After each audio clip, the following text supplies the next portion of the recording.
Viewers March کے شروع میں انڈیا کے وزیر صحت ڈاکٹر ہرش وردھن نے اعلان کیا تھا کہ انڈیا کے اندر عالمی وبا کووڈ-19 کا کھیل تقریباً ختم ہو چکا ہے۔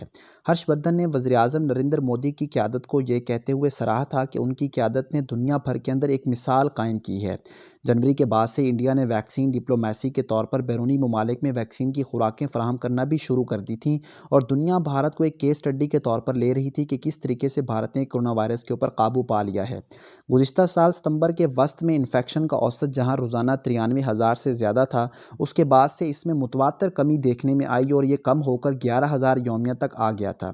اس بیماری سے روزانہ ہونے والی اموات بھی کم ہو کر ہفتے میں 100 سے بھی نیچے رہ گئی تھیں۔ انڈین گورنمنٹ، میڈیا اور عوام کے ساتھ ساتھ عالمی برادری کا بھی یہ خیال تھا کہ بھارت نے بڑی کامیابی سے کورونا وائرس کے اوپر قابو پا لیا ہے۔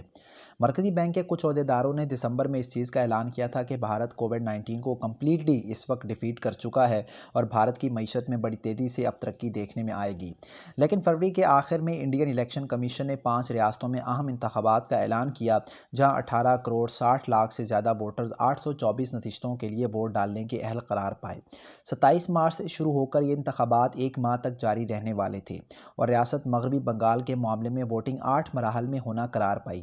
بغیر کسی حفاظتی پروٹوکول اور سماجی دوری کے انتخابی مہم زور و شور سے چلائی گئی۔ مارچ کے وسط میں کرکٹ بورڈ نے گجرات کے نریندر مودی اسٹیڈیم میں انڈیا اور انگلینڈ کے مابین بین الاقوامی کرکٹ میچز دیکھنے کے لیے 1,30,000 شائقین کو اجازت بھی دے دی۔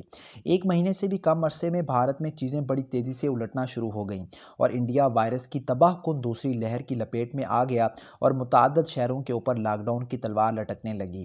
اپریل کے وسط تک ملک میں اوسطاً ایک دن میں 1 لاکھ سے زیادہ کیسز آنے لگے۔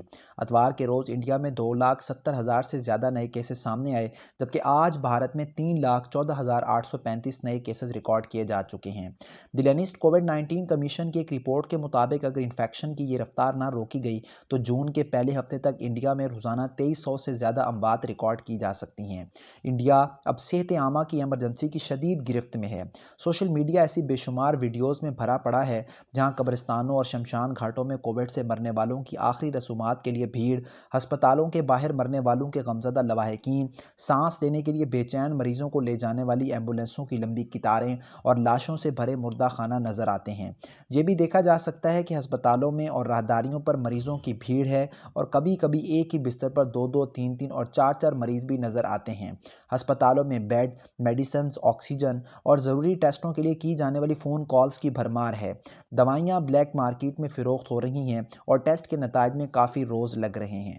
کووڈ-19 کی دوسری شدید لہر سے انڈیا کے ویکسینیشن پروگرام کو بھی شدید دھچکا لگا ہے۔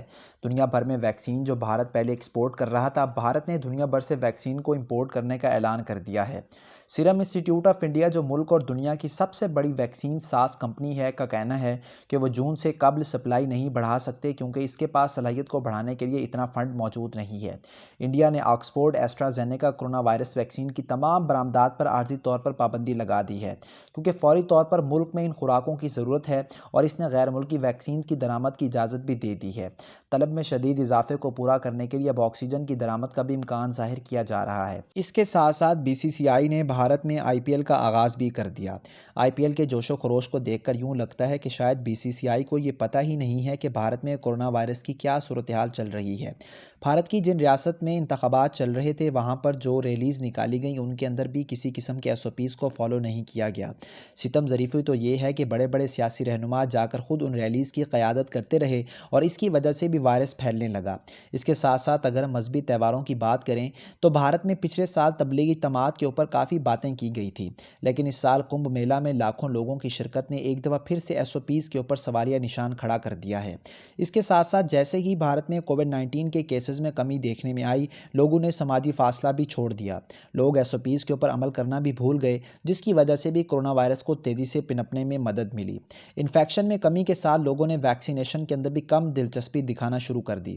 اور جولائی 2021 کے اختتام تک 25 کروڑ لوگوں کو ویکسین لگانے کا ٹارگٹ نہایت ہی سست روی کا شکار ہو رہا ہے۔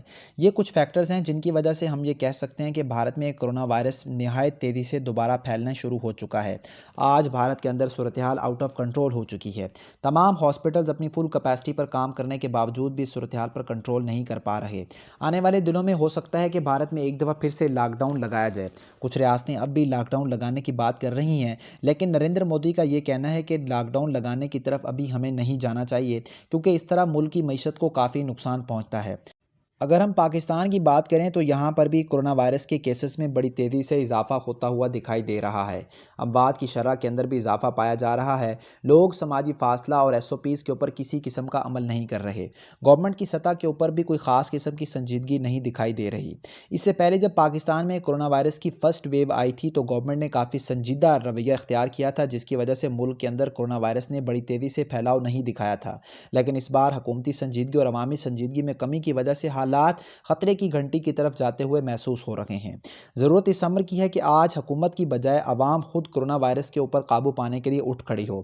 SOPs کے اوپر سختی سے عمل کیا جائے، ماسک کا استعمال کیا جائے، بار بار ہاتھوں کو سینیٹائز کیا جائے یا دھویا جائے، اور عوام کے اندر آگاہی سے ہی دنیا اس عالمی وبا کے اوپر قابو پا سکتی ہے۔